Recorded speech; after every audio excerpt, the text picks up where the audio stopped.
Okay, let's try a little thought experiment. Just picture this.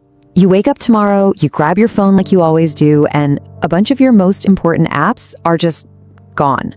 I'm talking no Google, no WhatsApp, no Instagram. You can't call an Uber, you can't even use Apple Pay for your morning coffee. I mean, it would be total chaos, right? Your entire digital life, how you connect with everyone, it would just completely fall apart. Well, for over 1 billion people, that's not some crazy hypothetical. It's kind of their reality. All of that power, all those functions, and honestly, a whole lot more are all bundled into one single, incredibly powerful app. And that app is called WeChat. So this really isn't just a story about some popular app. This is the story of how one piece of software became, and I mean this literally, the operating system for an entire society. To really get how this happened, you've got to rewind to the late 2000s. Smartphones were just starting to blow up in China, but their internet was a completely different world. See, a lot of the big Western platforms like Google and Facebook were blocked. This created this massive, massive gap in the market. And a company called Tencent, who already dominated desktop chat with their app QQ, they knew they had a choice: win on mobile or fade away.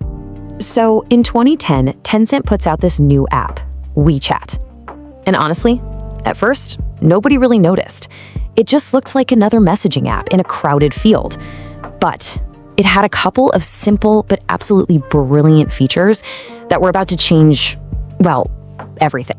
The first big breakthrough was so simple, but it was a total game changer. Think about it. Trying to type complex Chinese characters on a tiny little smartphone screen, it's a nightmare. It's slow, it's awkward. So WeChat introduced push-to-talk voice messages. All of a sudden, talking to your friends was fast, it was personal, it felt human. And that one feature, that's what really kicked off its incredible growth. All right, next up, they took a piece of tech that was basically a joke everywhere else, the QR code, and they made it cool. They made it essential. It became this magic wand that connected the real world to your digital world. You'd scan a code to add a friend, scan one to jump into a group chat, and pretty soon you were scanning them for literally everything. It just became a reflex. But the real tipping point, the moment WeChat went from being just a really popular app to something people couldn't live without, that was the launch of WeChat Pay. Now, getting millions of people to trust a chat app with their bank details, that is a huge, huge ask. So what Tencent did was pure genius. During Chinese New Year, there's this tradition of giving red envelopes with cash inside. WeChat digitized it. They turned it into a fun social game. Millions and millions of people started sending these little digital red envelopes to each other just for fun.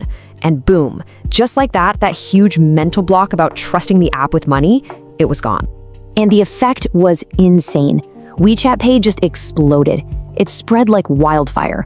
We're talking everyone, from the person selling fruit on the street corner to the biggest department stores, started using it. People literally stopped carrying wallets.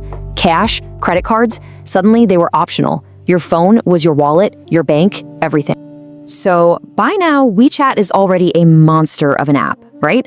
But its ambition was way, way bigger. It wasn't enough to just handle your chats and your money.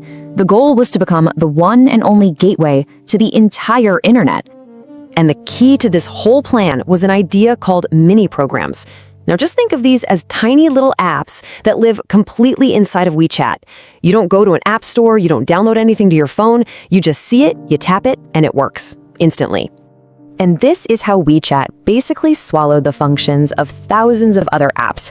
You need a ride hail? There's a mini program for that. Want to order dinner? Mini program. Pay your utility bills? Yep. Book a doctor's appointment? All right there, inside WeChat. Suddenly, that cluttered phone screen filled with dozens of different app icons, it just wasn't necessary anymore.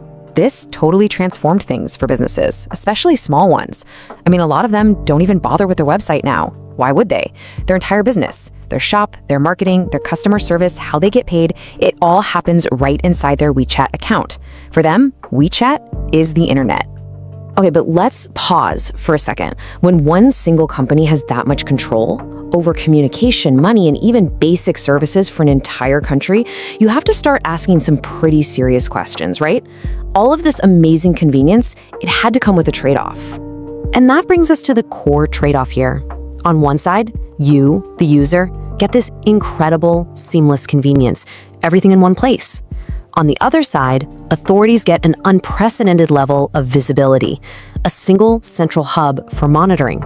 It's a really powerful dynamic, and it's one that just sort of became normal over time. And this quote on the screen really just says it all, doesn't it?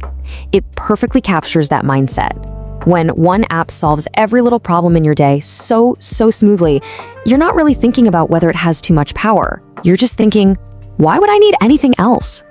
So if you look back, it's clear this wasn't some lucky break. WeChat's dominance was built step by step, very deliberately. First, they fixed communication with voice messages. Then they bridged the real and digital worlds with QR codes. Then they completely changed money with WeChat Pay.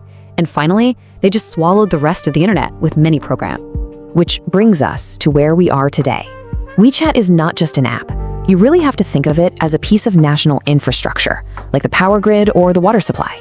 Seriously, if WeChat went offline for just one day, the country would grind to a halt.